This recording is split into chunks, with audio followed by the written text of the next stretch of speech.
Hey, Teddy K here for Best Buy Plugin, and in this video review we take a look at the LG G7 One. This is a mid-range smartphone that resembles the LG G7 Think, but runs a better version of Android. The LG G7 One is not the G7 Think, so it is kind of based on that phone, but it's very, very different. Now, the biggest difference is actually in the software.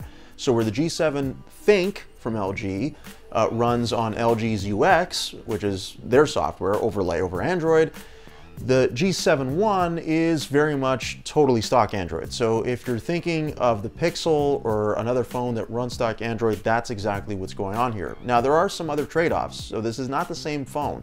They have a similar, they feel similar. The size is similar. For example, the 6.1-inch screen, which is pretty much the same.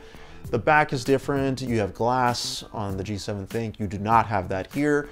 And you have the Snapdragon 835 processor compared to the G7 Think's 845. Now, there's some other nuances too. You don't get the dual lenses on the back as well.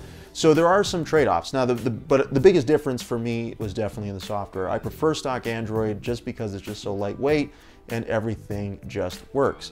I mean, if you think of the advantage of just having software where you can find everything and it just feels clean. I think that's actually the biggest takeaway from the phone, but, and it's a big but, some of the other trade-offs do factor in a way where, you know, this is a phone that you really have to want the combination that already exists and be open to what is coming down the pipe. So I'll explain. Now, part of what I'm talking about centers around the camera. So there's only one lens in the back compared to the two that G7 Think has.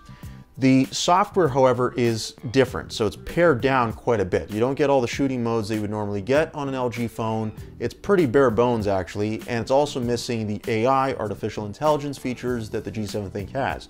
In those features, it was able to sort of help figure out what scene you were shooting and then adjust the exposure and shutter speed and all that for that shot.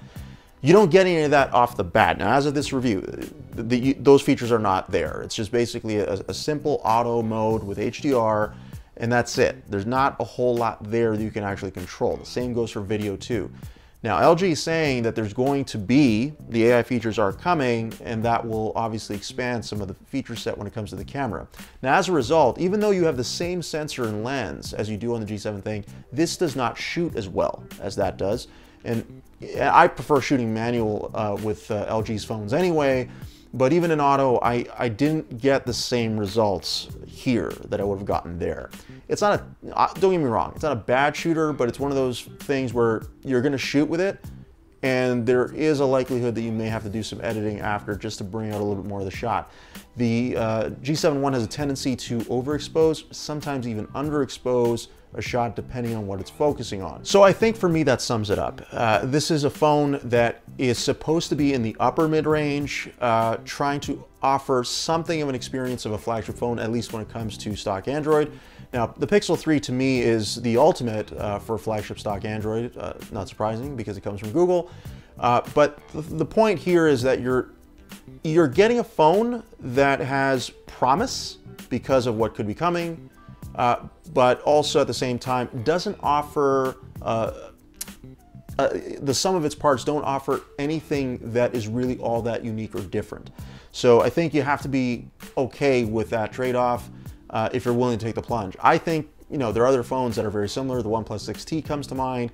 That is a phone that I think offers a very similar kind of experience, and the camera's a little bit more varied than this one is, at least right now.